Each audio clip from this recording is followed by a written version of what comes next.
Ya, baik. Assalamualaikum warahmatullahi wabarakatuh. Salam sejahtera bagi kita semua. Yang terhormat kepada Ibu Dr. Linca Magriasti, SIP MMSI, dan yang kami hormati Bapak Rizky Safril, SHI MSI, selaku dosen pengampu di mata kuliah Manajemen Perkantoran. Pada kesempatan kali ini, kami dari kelompok 13 akan mempresentasikan terkait materi tata kerja dalam kantor. Nah, sebelum sebelum mempresentasikan materi yang akan kami sampaikan, terlebih dahulu kami akan memperkenalkan diri. Saya sendiri Syifana Azra dengan NIM 2104230. Saya Rivaldi Makriwal dengan NIM 2104231. Saya Yoga Setiawan dengan NIM 20042298. Oke, baik. Selanjutnya, tujuan dari presentasi kami ini yaitu mampu menjelaskan terkait tata kerja dalam kantor dengan submateri yang pertama yaitu pengertian tata kerja dan prosedur, yang kedua yaitu sistem dan manfaat tata kerja kantor, dan yang ketiga yaitu asas-asas efisiensi pekerjaan kantor. Langsung saja, penyampaian materi yang pertama yaitu pengertian tata kerja dan prosedur yang akan disampaikan oleh Yoga Setiawan. Kepada Yoga Setiawan, disilahkan. Baiklah, sebelumnya terima kasih pada moderator. Pengertian tata kerja. Satu Sedar Mawayanti 2001. Tata kerja merupakan serangkaian cara dalam melakukan pekerjaan secara efisien dengan mempertimbangkan tujuan, peralatan, fasilitas, tenaga kerja, waktu, ruang, dan biaya yang tersedia. Dua, Cita Insania 2017, tata kerja merupakan cara agar sumber dan waktu yang tersedia dapat dimanfaatkan dengan tepat sehingga proses manajemen dapat dilakukan dengan tepat. Pengertian prosedur kerja. Satu, Kamarudin 1992, prosedur merupakan susunan dari suatu kegiatan yang teratur dan berkaitan satu sama lain, sehingga memudahkan pelaksanaan kegiatan dalam suatu organisasi. Fuad Gani 2008, prosedur kerja merupakan serangkaian tata kerja yang berhubungan satu sama lain, sehingga adanya tahap-tahapan yang harus dilakukan agar suatu tugas dapat diselesaikan.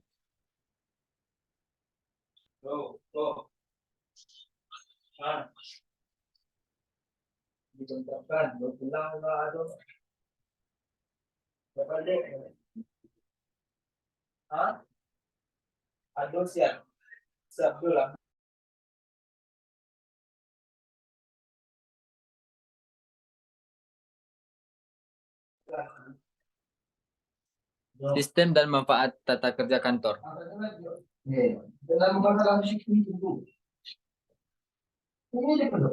Sistem perkantoran merupakan urutan operasional yang berkaitan dengan proses dalam suatu kegiatan organisasi.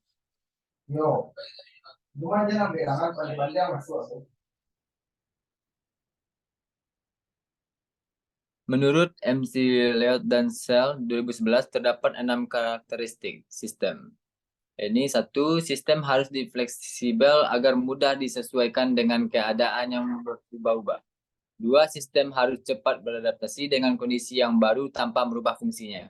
Tiga, fungsi harus bersifat logis dan sistematis agar dapat berfungsi dengan efektif. Empat, sistem harus fungsional agar efektif membantu mencapai tujuan yang telah ditetapkan. Lima, sistem harus disederhanakan agar lebih mudah dipahami dan dilaksanakan. 6. Sistem dirancang dengan baik dalam mengoptimalkan penggunaan sumber daya organisasi.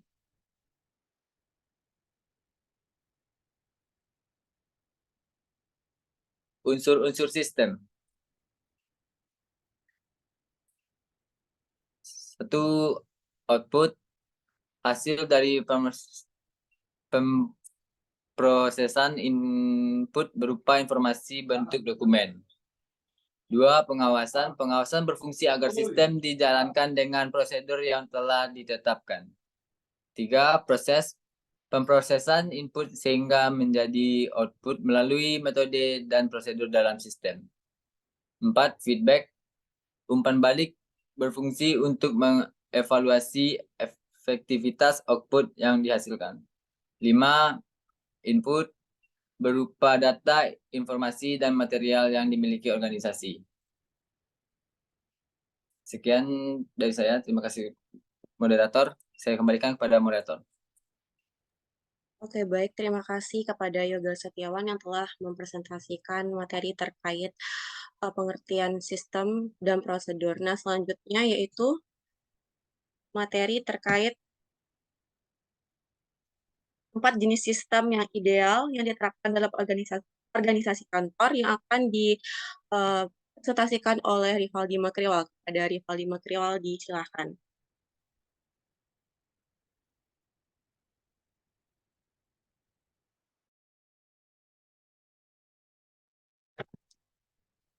Oke, baiklah.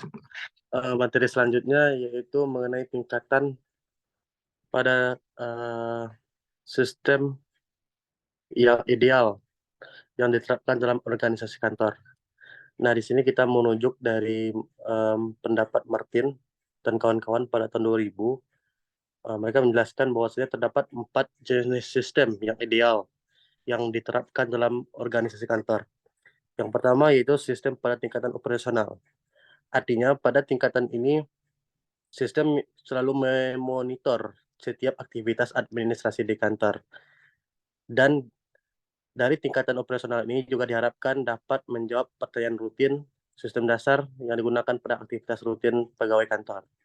Nah, selanjutnya yaitu sistem pada tingkatan staff.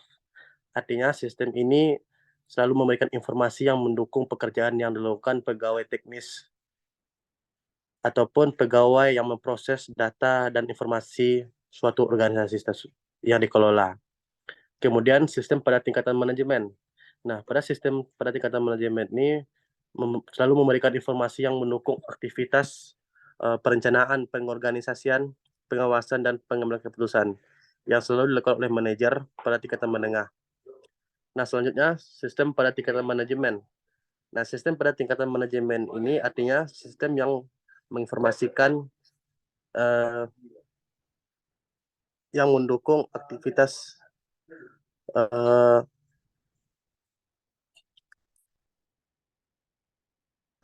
manajemen, sehingga ada dua sistem yang dapat diklasifikasikan dalam sistem ini. Sistem informasi manajemen ini juga mendukung fungsi perencanaan, pengorganisasian, pengawasan, dan pengambilan keputusan yang menyediakan ringkasan rutin tentang aktivitas pegawai kantor. Nah, selanjutnya yang terakhir itu sistem pada tingkatan strategis. Nah, pada sistem pada tingkatan strategis ini menjelaskan bahwasanya sistem ini akan menginformasikan yang mendukung aktivitas perencanaan jangka panjang ataupun jangka strategis yang dilakukan oleh manajer senior yang biasanya dikenal dengan nama ESS, Executive Support System. Sistem ini ditunjukkan untuk menangani masalah yang tidak rutin terjadi dan membutuhkan pertimbangan. Next.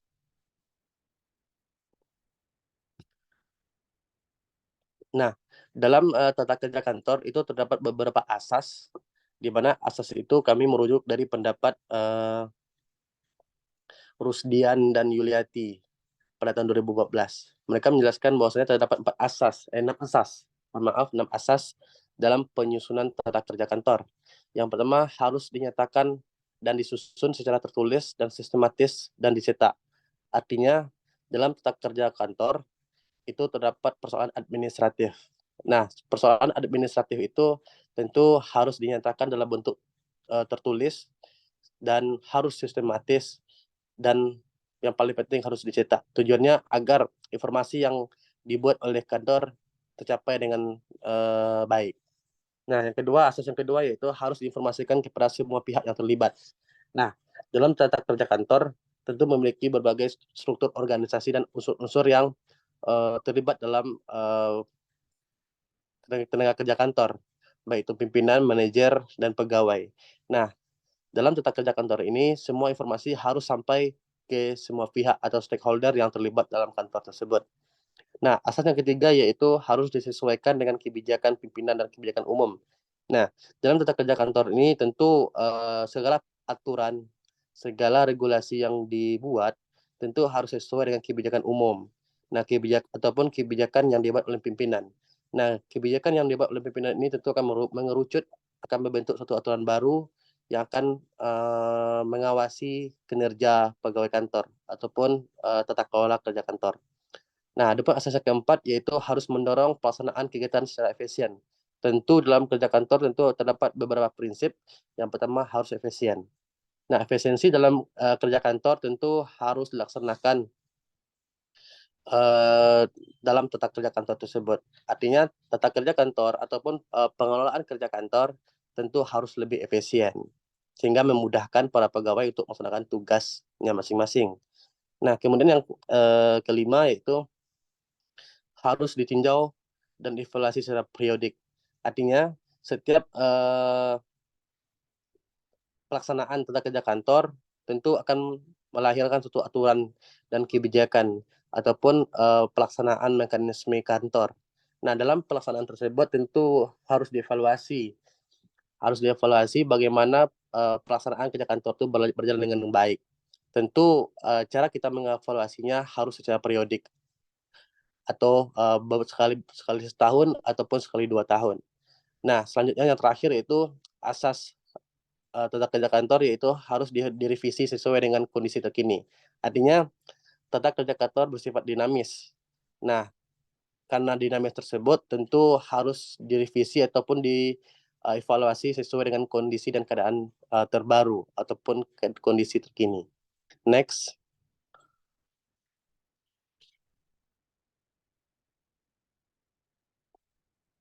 Nah, selanjutnya itu manfaat tata kerja kantor. Nah, dalam menganalisis manfaat tata kerja kantor tentu dalam menjalankan operasional perusahaan, peran pegawai memiliki kedudukan dan fungsi yang sangat signifikan. Artinya dalam pelaksanaan kinerja kantor ataupun adanya tata kerja kantor ini akan mengawal ataupun memudahkan pelaksanaan sebuah organisasi ataupun sebuah perusahaan.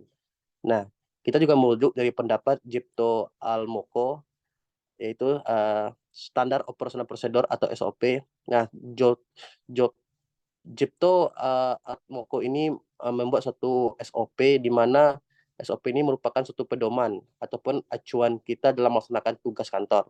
Nah, SOP inilah yang akan kita laksanakan bagaimana tata kerja kantor itu berjalan dengan sesuai aturan dan regulasi yang telah dibuat.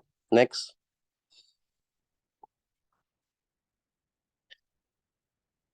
Nah, dalam melakukan tata kerja ataupun tata kelola kerja kantor, tentu memiliki beberapa manfaat. Nah, di sini kita juga merujuk dari pendapat Rusdian dan Yuliati tahun 2004. Mereka menjelaskan bahwasanya ada 6 manfaat dari tata kerja kantor ini. Nah, yang pertama yaitu mempermudah para pegawai dalam menjalankan tugas. Nah, artinya tata kerja kantor ini sama artinya dengan tata kelola. Nah, bagaimana kita mengelola kinerja kantor itu? Nah, dengan adanya tata kerja kantor ini tentu akan memudahkan para pegawai ataupun para petugas kantor dalam menjalankan tugasnya masing-masing. Nah, yang kedua itu melaksanakan tugas secara teratur dan tepat waktu. Artinya dalam tata kerja kantor ini tentu yang paling diutamakan itu disiplin. Nah, disiplin artinya setiap pegawai kantor dapat melaksanakan tugasnya secara tepat waktu, secara teratur dan terukur. Sehingga kedisiplinan pegawai kantor sangat penting dan inilah manfaat dari tata kerja kantor tadi dibuat. Nah, yang ketiga itu mengatasi kelelahan dan kelalaian dalam bekerja. Nah, tata kerja kantor tentu akan berdampak terhadap kinerja pegawai.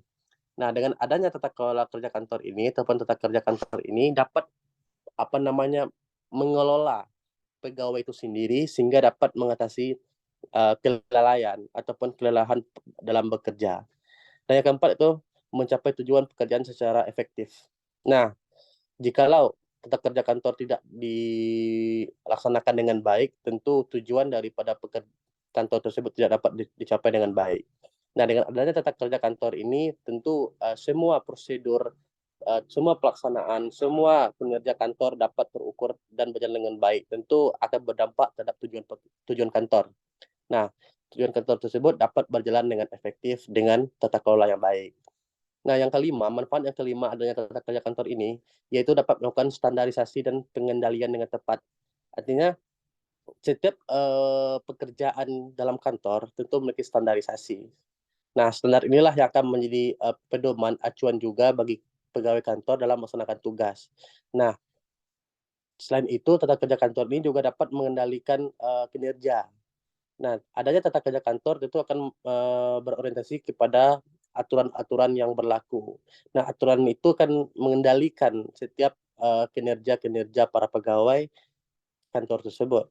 Nah, yang terakhir, manfaat yang terakhir itu menjadi pedoman dalam bekerja. Nah, sama halnya dengan standar operasional prosedur tadi, dengan adanya tata kerja kantor itu akan terbentuknya suatu standarisasi. Nah, standarisasi ini akan menjadi acuan atau pedoman dalam melaksanakan tugas. Nah, sehingga dengan adanya ini para pekerja dapat melaksanakan pekerjaan dengan baik dan tepat dan dapat dilaksanakan dengan efisien. Next.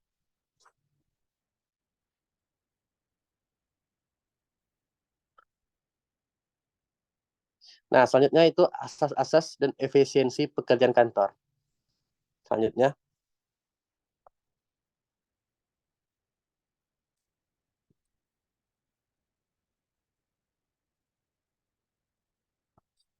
Nah, pertama kita perlu memahami apa itu efisiensi. Nah, jika kita merujuk dari pendapat Miranda tahun 2003, dia mengatakan bahwa efisiensi itu merupakan output dengan biaya minimum antara kuantitas sumber daya yang digunakan dengan output yang dikirim. Artinya ada keseimbangan. Ada keseimbangan antara pekerjaan yang dilaksanakan dengan hasil yang diwujud tadi. Nah, sedangkan jika kita komparatifkan dengan Lian Gi tahun 1997, Lian Gi mengatakan efisiensi itulah hubungan optimal antara pendapatan dan pengeluaran. Tidak jauh dari pendapat Miranda, efisiensi artinya suatu proses bagaimana pelaksanaan dari kinerja kantor tersebut dapat berjalan dengan baik tanpa hambatan dan dapat mewujudkan tujuan kantor yang telah direncanakan. Next.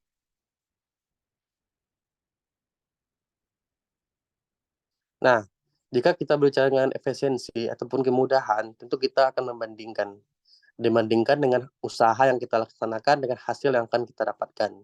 Nah, jika kita melihat dari segi hasil, efisiensi itu dapat dikatakan sebagai usaha ataupun dapat memberikan kualitas dan kuantitas hasil yang maksimal. Sedangkan dalam segi usaha, efisiensi dapat diartikan suatu pekerjaan yang jika suatu hasil tertentu tercapai dengan usaha yang minimal, yaitu waktu, biaya, dan metode kerja. Artinya jika kita bicara efisiensi dalam bentuk hasil, tentu yang kita laksanakan yaitu usaha yang kita perjuangkan, yang kita laksanakan, sehingga akan menghasilkan suatu kualitas dan kuantitas dari usaha yang kita laksanakan tadi. Nah, jika kita berbicara dari segi usaha, tentu yang kita laksanakan itu yaitu bagaimana waktunya, bagaimana biayanya, dan bagaimana metode kerja yang akan kita laksanakan. Mungkin itu yang dapat saya sampaikan, saya kembalikan kepada moderator. Terima kasih.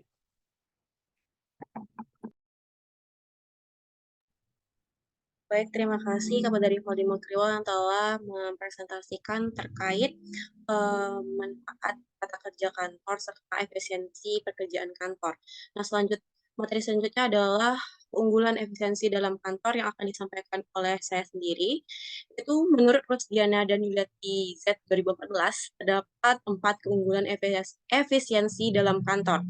Nah, yang pertama yaitu melakukan penghematan alat-alat tulis kantor. Nah, misalnya dalam penggunaan kertas harus digunakan secara bolak-balik agar adanya unsur efisiensi dalam pekerjaan kantor. Nah, yang kedua yaitu memelihara peralatan mesin di kantor. Yang ketiga, menghindari pemborosan dengan menggandakan secukupnya. Dan yang keempat yaitu memelihara dan merawat setiap aset kantor. Nah, selain keunggulan, terdapat juga kelemahan yang disampaikan oleh Rusdiana dan Yuliati Z 2014, di mana terdapat 9 kelemahan tidak efisiensinya dalam kantor. Yang pertama yaitu kelalaian mengolah bahan mentah, sehingga terjadi kerusakan atau kadaluarsa. Nah, sebagai contoh, di pabrik jelas ada banyak bahan-bahan mentah yang harus diawasi dan dipantau. Nah, yang kedua yaitu kelalaian dalam menangani alat produksi, di mana mesin-mesin yang digunakan di pabrik harus selalu diperiksa kondisinya. Yang ketiga yaitu pemuatan barang yang berlebihan, di mana semua alat angkut seperti truk juga punya kapasitasnya. Yang keempat yaitu barang berlebih yang tidak terpakai. Yang kelima yaitu pengoperasian peralatan yang tidak tepat, dan yang keenam yaitu pemakaian barang yang tidak sesuai. Kelemahan yang ketujuh yaitu kerusakan kecil yang diabaikan, dan yang kedelapan memakai barang berlebihan, serta yang kesembilan yaitu kelambatan dalam laporan. Nah, efisiensi pekerjaan kantor dapat mempercepat tercapainya tujuan yang telah ditetapkan sehingga menghemat biaya, tenaga, upaya, dan waktu. Nah, menurut Rusdiana dan Yuleti Z 2014, terdapat juga 5 azas-azas efisiensi dalam pekerjaan kantor. Nah, azas yang pertama yaitu azas perencanaan, di mana segala sesuatu atau kegiatan tentunya harus mempunyai perencanaan supaya bisa dijalankan dengan benar, tepat, dapat dikontrol, dan juga dapat dievaluasi, sehingga dapat diperoleh hasil yang maksimal. Nah, perencanaan berarti penetapan langkah-langkah tindakan yang diperlukan dalam rangka pencapaian tujuan dengan mengadakan perhitungan-perhitungan secara matang dan pertimbangan-pertimbangan yang sebaik-baiknya. Nah, azas kedua yaitu azas penyederhanaan. Nah, penyederhanaan dilakukan dengan tujuan supaya suatu pekerjaan menjadi lebih mudah atau lebih ringan untuk dikerjakan. Nah, azas ini meliputi penggunaan cara-cara yang lebih mudah, praktis, dan cepat. Yang ketiga yaitu azas penghematan. Nah, meliputi pemakaian biaya, bahan, benda secepat mungkin, diusahakan tidak berlebihan, cukup sesuai dengan yang dituntut atau yang dibutuhkan. Nah, penghematan ini berarti pencegahan penggunaan material dan uang secara berlebihan sehingga biaya pekerjaan tersebut tidak menjadi boros. Nah, azas yang keempat itu azas penghapusan. Dalam azas ini, menghapus atau meniadakan sesuatu kegiatan yang dianggap kurang perlu, sudah tentu yang tidak punya dengan hasil yang hendak dicapai. Nah, dalam azas ini dilakukan pertimbangan-pertimbangan tentang kegiatan-kegiatan yang dianggap kurang perlu sehingga sebaiknya dihapuskan atau ditiadakan. Yang azas kelima yaitu azas penggabungan. Nah, di sini itu menggabungkan atau menyatukan beberapa kegiatan yang memiliki persamaan dalam kemungkinan bisa dikerjakan sekaligus atau bersamaan sehingga dapat menghemat waktu dan tenaga kerja. Selanjutnya yaitu syarat-syarat efisiensi pekerjaan kantor. Yang pertama, hasil kerja harus sesuai dengan target yang telah ditetapkan. Yang kedua yaitu pelaksanaan pekerjaan harus ekonomis. Yang ketiga, pelaksanaan pekerjaan harus bisa dipertanggungjawabkan. Yang keempat yaitu pembagian kerja dilakukan dengan jelas. Yang kelima, wewenang dan tanggung jawab harus sama. Yang keenam, prosedur kerja harus praktis.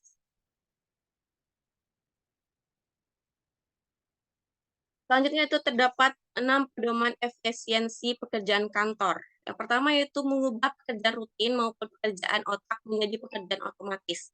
Yang kedua yaitu menggunakan tangan untuk bekerja dengan tanpa bantuan mata. Yang ketiga yaitu memiliki tempat untuk benda atau catatan dan menyimpan benda yang benar-benar penting saja. Yang keempat yaitu melakukan dan menyusun pekerjaan berdasarkan rencana untuk mencapai hasil yang diharapkan. Yang kelima yaitu membiasakan mengambil keputusan dan memulai serta menyelesaikan pekerjaan dengan cepat dan tepat.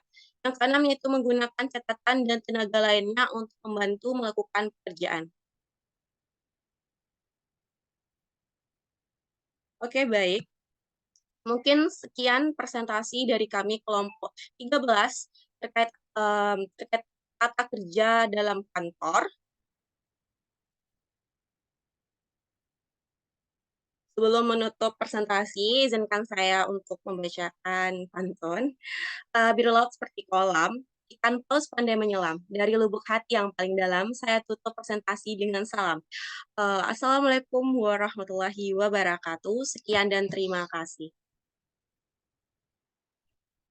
Dokumentasi dulu boleh?